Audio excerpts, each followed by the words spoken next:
नमस्कार दोस्तों, मेरा नाम योगेश राजपूत है। आप सबका स्वागत है एस्पिरेंट्स पॉइंट ऑफ व्यू में।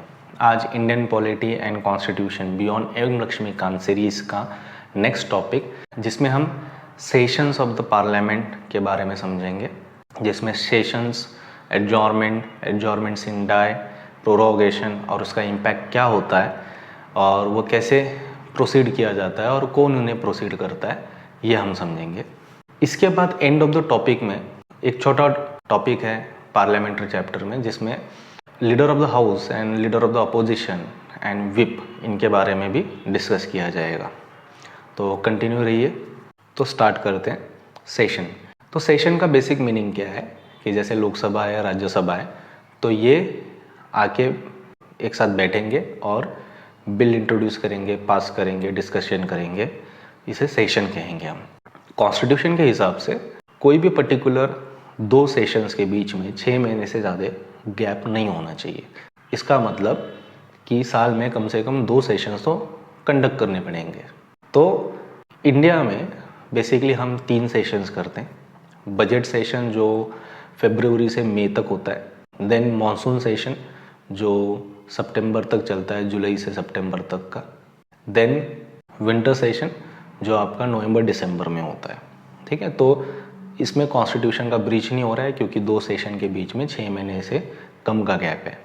जो सेशन का सबसे पहला पॉइंट होता है, जिसे प्रेसिडेंट फर्स्ट मीटिंग के लिए समन करते हैं, और जो आखिरी पॉइंट होता है वो एक तो प्रोरोगेशन हो सकता है लोकसभा एंड राज्यसभा के कंसिडरेशन में, या फिर डिसोल्यूशन हो सकता है लोकसभा के कंसिडरेशन में। तो जहाँ पे सेशन ख़त्म होता है, इसका मीनिंग। तो जो समन है ये प्रेसिडेंट करते हैं, ये आपको ध्यान में रखना है। नेक्स्ट पॉइंट है एडजॉर्नमेंट। एडजॉर्नमेंट मतलब ऐसा समझ लीजिए कि जो सेशन चल रहा है 2-3 महीने का, उसमें हर दिन मिलना तो ज़रूरी है, और डे जब ख़त्म होता है तो स्पीकर एडजॉर्नमेंट डिक्लेयर करते हैं। ये भी डिसाइड करते हैं कि नेक्स्ट मीटिंग कब होने वाली है। तो ये एडजॉर्नमेंट 1 घंटे का भी हो सकता है, 1 दिन का भी हो सकता है, 1 वीक का भी हो सकता है। तो इससे रिलेटेड डिसीजन कौन लेता है? स्पीकर या presiding officer of that particular house. Lok Sabha में स्पीकर, राज्यसभा में चेयरमैन। देन कंसेप्ट आती है एडजॉर्नमेंट सिन डाई। एडजॉर्नमेंट सिन डाई ये प्रिसाइडिंग ऑफिसर ही डिक्लेयर करते हैं, लोकसभा में स्पीकर, राज्यसभा में चेयरपर्सन।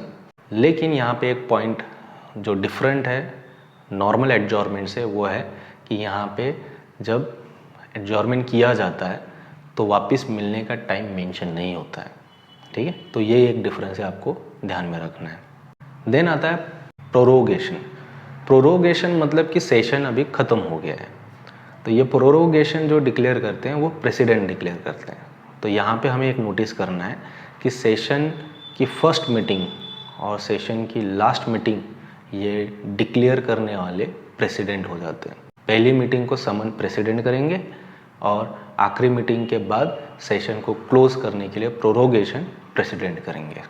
तो यहाँ पे एक प्रोसीजर फॉलो की जाती है कि जब लास्ट मीटिंग होती है तब जो प्रिसाइडिंग ऑफिसर होते हैं रिस्पेक्टिव हाउसेस के, स्पीकर और चेयरमैन, ये एडजॉर्नमेंट सिन डाई डिक्लेयर करते हैं। उसके बाद 1-2 दिन में प्रेसिडेंट प्रोरोगेशन डिक्लेयर कर देते हैं। ठीक है, तो फिर प्रोरोगेशन के बाद नेक्स्ट समन जो होता है, मतलब सेशन 1 और सेशन 2 के बीच में जो गैप होता है, उसे हम रिसेस कहते हैं। नेक्स्ट पॉइंट है डिसोल्यूशन।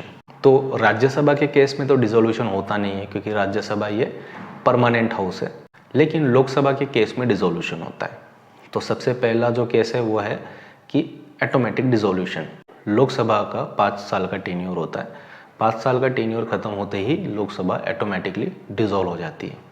कुछ एक्सेप्शनल कंडीशंस हैं, जैसे कि अगर इमरजेंसी डिक्लेयर की गई है और लोकसभा का जो टेन्योर है वो बढ़ाया गया है, देन जो वो टेन्योर ख़त्म होने के बाद ऑटोमेटिकली लोकसभा डिसॉल्व हो जाएगी।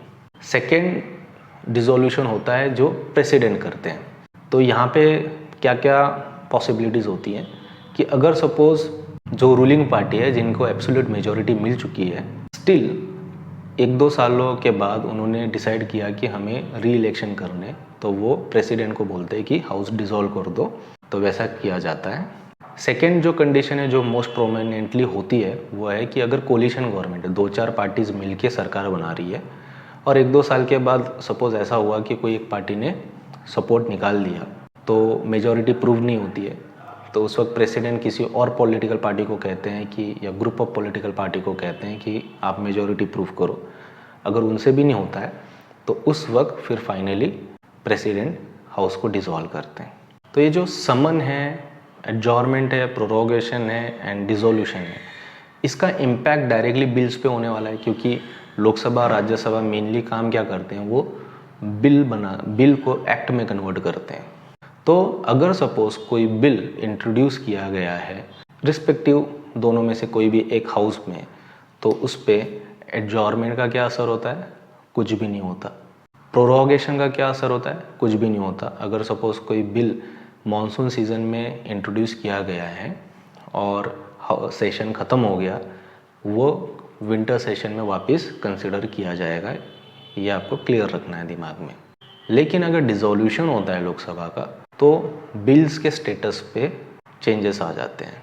तो वो कौन से चेंजेस आते हैं वो हम देखते हैं। अगर कोई बिल लोकसभा में पेंडिंग है या फिर वो लोकसभा में ओरिजिन हुआ है और वहाँ पे अभी तक पास होना बाकी है और राज्यसभा से वो ट्रांसमिट किया गया है लोकसभा में, तो ऐसे जो बिल है वो अगर लोकसभा डिसॉल्व होती है तो वो बिल लैप्स हो जाता है। ठीक है, तो सिमिलर बिल वापस इंट्रोड्यूस करना पड़ता है नई लोकसभा को, ये आपको ध्यान में रखना है। सेकेंड कंडीशन है कि अगर कोई बिल लोकसभा ने पास किया है और वो राज्यसभा को दे दिया है और राज्यसभा में वो पेंडिंग है, तो ऐसे बिल भी लैप्स हो जाते हैं। तो ये 2 केसेस है जिसमें बिल लैप्स होते हैं। बाकी जो केसेस हैं उसमें बिल लैप्स नहीं होते हैं। जैसे कि पहला केस है कि अगर लोकसभा ने भी बिल पास किया है और राज्यसभा ने भी बिल पास किया है और वो प्रेसिडेंट के पास है असेंट के लिए, तो वो बिल लैप्स नहीं होता है। सेकेंड कंडीशन है कि अगर सपोज लोकसभा भी बिल पास नहीं कर रहा है, राज्यसभा भी बिल पास नहीं कर रहा है, तो डेडलॉक हो गया है। और अगर वो ऑर्डिनरी बिल है और प्रेसिडेंट ने उसके लिए जॉइंट सिटिंग बुलाई थी और वो जो डेट है उसके पहले ही लोकसभा डिसॉल्व हो गई, तो वो जो पर्टिकुलर बिल है वो नेक्स्ट न्यू लोकसभा आने के बाद वापस जॉइंट सिटिंग करके कंटिन्यू किया जाएगा। थर्ड केस होती है कि अगर लोकसभा ने पास किया है, राज्यसभा ने पास किया है, प्रेसिडेंट के पास गया है, प्रेसिडेंट ने उसे वापस कर दिया है रिकंसिडरेशन करने के लिए, तो ऐसे बिल भी लैप्स नहीं होते हैं। देन अगर कोई बिल राज्यसभा ने पास कर दिया है और वो पेंडिंग है लोकसभा में, तो ऐसे बिल भी लैप्स नहीं होते। अगर कोई बिल राज्यसभा में पेंडिंग है और उसे लोकसभा ने पास नहीं किया है, तो ऐसे बिल भी लैप्स नहीं होते। तो नेक्स्ट टॉपिक है लीडर ऑफ द हाउस। तो लोकसभा में डिफ़ॉल्ट प्राइम मिनिस्टर ये लीडर ऑफ द हाउस होते हैं। वो किसी और भी मिनिस्टर को नॉमिनेट कर सकते हैं जो लोकसभा के मेंबर है। राज्यसभा में प्राइम मिनिस्टर नॉमिनेट करते हैं किसी एक मेंबर को जो लीडर ऑफ द राज्यसभा के हाउस के होंगे। सेकेंड जो है लीडर ऑफ अपोजिशन, जो रूलिंग पार्टी है उनके अलावा जो बाकी पार्टीज़ हैं वो अपोजिशन पार्टीज़ हो जाती हैं। लेकिन लीडर ऑफ अपोजिशन बनने के लिए जो अपोजिशन पार्टीज़ हैं उनमें से किसी एक पार्टी के पास 1/10 सीट होना ज़रूरी है। तो अगर ऐसा है तो लीडर ऑफ अपोजिशन ये एक कैबिनेट रैंक के मिनिस्टर की जो प्रिविलेज है वो उन्हें मिलती है। Leader of opposition and leader of the house ये जो कंसेप्ट है ये कॉन्स्टिट्यूशन में मेंशन नहीं की गई है, लेकिन पार्लियामेंट के रूल बुक में मेंशन है। तो एक तरीके से इन्हें स्टैट्यूटरी प्रोविज़न प्रोवाइड किया गया है।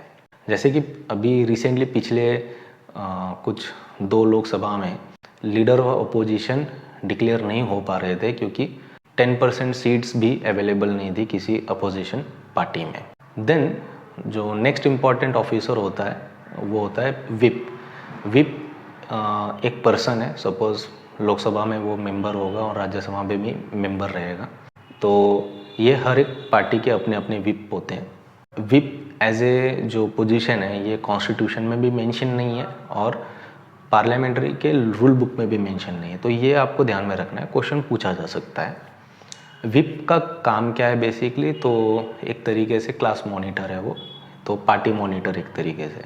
तो कितने लोग प्रेजेंट है, कितने लोग एब्सेंट है उस पर्टिकुलर पार्टी के, वो देखता है। देन अगर सपोज़ कोई बिल इंट्रोड्यूस हुआ है हाउस में तो उसको यस करना है या नो करना है वोटिंग में, तो जो पार्टी लाइन में डिसीजन होता है वो विप को बताया जाता है और विप ये बाकी सब मेंबर्स तक वो बात पहुंचाता है कि आपको हाँ बोलना है या नहीं बोलना है। अगर कोई मेंबर विप के अगेंस्ट में जाता है तो उस मेंबर पे डिसिप्लिनरी एक्शन ली जा सकती है और इवन जो एंटी डिफेक्शन लॉ है वहाँ पे विप की बात न मानने पे भी एंटी डिफेक्शन लॉ लागू किया जा सकता है। ठीक है, तो इस पर्टिकुलर टॉपिक्स में अगर आपको कोई क्वेश्चन हो तो ज़रूर कमेंट सेक्शन में मेंशन कीजिएगा। Thank you.